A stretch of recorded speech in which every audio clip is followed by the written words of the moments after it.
કહું છું તમે સાંભળો છો? હા બોલ બોલ. તમે એજ્યુકેશન એક્સપો ક્યારે જોયો છે? ના.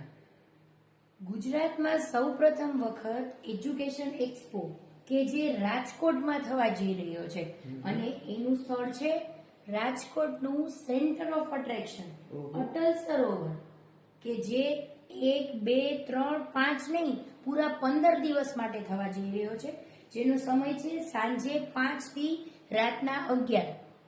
તારીખ તો નોટ ડાઉન કરી લો. કઈ છે તારીખ 14 ડિસેમ્બર 2024 થી તારીખ 31 ડિસેમ્બર 2024. સમય સાંજે 5 થી રાતના 11. તો તમે બધા તમારા બાળકો, તમારા ફેમિલી મેમ્બર્સ, તમારા ફ્રેન્ડ સાથે જરૂરથી મુલાકાત લેજો. અમે પણ ત્યાં જવાના છીએ અને તમને જાણવા જેવી વસ્તુ કહેવાના છે. Thank you.